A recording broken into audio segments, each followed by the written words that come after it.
இன்னைக்கு நம்ம இந்த வீடியோவில் பார்க்க போகிற விஷயம் கேட்டிங்கன்னா WWE மீது பயங்கரமான அதிருப்தியில் இருக்கும் ட்ரீம் மேக்கர் ரெசில்மேனியா பிளான் என்ன அப்படின்றதை ஃபுல் டீட்டெயிலாக தெரிஞ்சுக்க அதான் தெரிஞ்சுக்கிறது மட்டும் நீங்களும் நம்ம சேனலில் சப்ஸ்கிரைப் பண்ணி வச்சிங்க. இதே போல் இன்ட்ரெஸ்டிங்கான ரெஸ்லிங் பார்க்குற உங்கள் ஃப்ரெண்ட்ஸுக்கு இந்த வீடியோ ஷேர் பண்ணி விட்டுட்டு தொடர்ந்து பாருங்கள். நீங்கள் ட்ரீம் மேக்கர் ஃபேன்ஸாக இருந்தால் இந்த வீடியோவுக்கு ஒரு லைக் அண்ட் ஷேரை போட்டு விட்டு தொடர்ந்து பாருங்கள். WWE மீது ஏன் ட்ரீம் மேக்கர் ரொம்ப அதிருப்தியாக இருக்கான்றது தெரிஞ்சுக்கலாம். WWE மீது ட்ரீம் மேக்கர் அதிருப்தியாக இருப்பதுக்கு காரணம் கேட்டிங்கன்னா Royal rumble 2022 dream maker eliminate பண்ணியிருப்பாங்க. ட்ரீம் மேக்கர் எலிமினேட் ஆன பிறகு WWE அந்த ராயல் ரம்பிள் மேட்ச் முடிகிறதுக்கு காட்டிலுமே WWE விட்டு அந்த அவுட் சைடை தாண்டி போயிடுவார். அதாவது பேக் ஸ்டேஜ்லாம் தாண்டி அவரோட காரை எடுத்துக்கிட்டு அவர் வெளில போயிடுவார். உண்மையான ப்ரிடிக்ஷன் என்னன்னு கேட்டிங்கன்னா ராயல் ரம்பிளில் ட்ரீம் மேக்கர் எலிமினேட் பண்ண வேண்டியது எலிமினேட் தான் எலிமினேட் பண்ணியிருக்கணும். ஆனால் ட்ரீம் மேக்கர் எலிமினேட் பண்ணாம அந்த இடத்துல என்ன நடந்துச்சு கேட்டீங்கன்னா டேமின் பிரிஸ்ட் எலிமினேட் பண்ணியிருப்பாரு. இதனால WWE மீது பயங்கரமான அதிருப்தியில் இருந்தார் ட்ரீம் மேக்கர். ஏன்னா ட்ரீம் மேக்கருக்கு சொன்ன ஸ்கிரிப்ட் இதுதான். அது மட்டும் இல்லாமல் ட்ரீம் மேக்கருக்கு டேமின் பிரிஸ்ட்டை பிடிக்கல.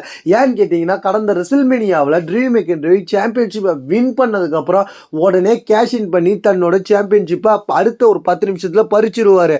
இதனால காரணமாக ட்ரீம் மேக்கர் ரொம்ப அந்த ஸ்டோரி லைன்ல அதிருப்தியாக இருந்தார். அதுக்கப்புறம் ட்ரீம் மேக்கர் WWE விட்டு வெளில போறன்ற மாதிரிலாம் ரூமர் வந்துச்சு. அதுக்கப்புறம் ட்ரீம் மேக்கர் நல்ல மேட்சஸ்லாம் கொடுத்தாங்க WWE. இப்போதைக்கு வந்திருக்க பிளான் படி ட்ரீம் மேக்கர் எலிமினேஷன் சேம்பரில் இருந்தாலும் ரெசில்மேனியாவுக்கு ட்ரீம் மேக்கர் எலிமினேஷன் சேம்பரில் வின் பண்ணி போக போகிறது கிடையாது. ட்ரீம் மேக்கர் எலிமினேஷன் சேம்பரில் வின் பண்ண போகிறது இல்லைன்றதுனால ட்ரீம் மேக்கர் ரெசில்மேனியாவோட பிளான் என்ன அப்படின்ற உங்களுக்குலாம் சந்தேகம் வரும். ட்ரீம் மேக்கரோட ரெசில்மேனியா பிளான் என்னன்னு கேட்டிங்கன்னா முதல்ல வேறு மாதிரியான பிளான் பண்ணியிருந்தாங்க. இப்போது அந்த பிளானை சேஞ்ச் பண்ணிட்டாங்க. அதை ஃபஸ்ட்டு எலிமினேட்டோட தான் ட்ரீம் மேக்கர் மோதுற மாதிரி ராயல் ரம்பிளை எலிமினேட் பண்ணி எலிமினேட்டோட மோதுற மாதிரி இருந்துச்சு. ஆனால் இப்போ WWE ரொம்ப அந்த பிளானை மாற்றிட்டாங்க. ட்ரீம் மேக்கர் அதிருப்தி காரணமாக ட்ரீம் மேக்கர் வர்சஸ் டேமின் பிரிஸ்டுக்கும் இவங்களுக்கும் ஒரு மேட்சஸ் நடக்க போகுதுன்ற மாதிரி இப்போ கன்ஃபர்மேஷன் பண்ணியிருக்கிறாங்க.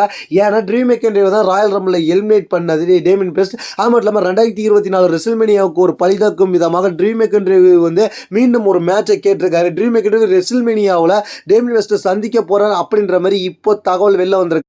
ரெசில்மேனியா முடிஞ்ச பிறகு தான் ட்ரீம் மேக்கருக்கும் எல்ஏநைட்டுக்கும் ஃபீடு தொடங்கும். ஏன்னா எல்ஏநைட்டுக்கும் ட்ரீம் மேக்கருக்கும் எலிமினேஷன் சேம்பர் குவாலிஃபிகேஷன் மேட்சிலே உண்மையான ஃபைட் பண்ணிக்கிட்டாங்க, ரியல் சண்டை பண்ணிக்கிட்டாங்க. நம்ம சேனலில் வீடியோ இருக்குது. நம்ம 2 சேனலையும் ஃபாலோ பண்ணும் பட்சத்தில் உங்களுக்கு இந்த மாதிரியான விஷயம் தெளிவாக தெரியும். அதனால நம்ம 2வது சேனலில் அந்த வீடியோ போட்டிருந்தோம். அந்த வீடியோ பார்த்துருந்தீங்கன்னா உங்களுக்கு புரிஞ்சிருக்கும். அதே போல் தான் இப்போ அந்த ஃபீடு எப்போ தொடங்கும்னு கேட்டிங்கன்னா ரெசில்மேனியா முடிஞ்ச பிறகு. அது மட்டும் இல்லாமல் ட்விட்டரில் இப்போ இவங்க 2 பேருக்கான வாக்குவாதம் போயிட்டு இருக்கு. இதெல்லாம் பார்க்கும்போது ரெசில்மேனியா முடிஞ்ச பிறகு தொடங்கும் அப்படின்ற தகவல் வந்திருக்கு. இதுதான் ட்ரீம் மேக்கரோட ரெசில்மேனியா பிளான். அடுத்து நடக்க போகிற பிளானும் இதுதான்ற மாதிரி இப்போ தகவல் வந்திருக்கு. இதை பற்றி உங்களுக்கு கருத்து என்னன்னு சொல்லுங்கள். தேங்க்ஸ் ஃபார் வாட்சிங்.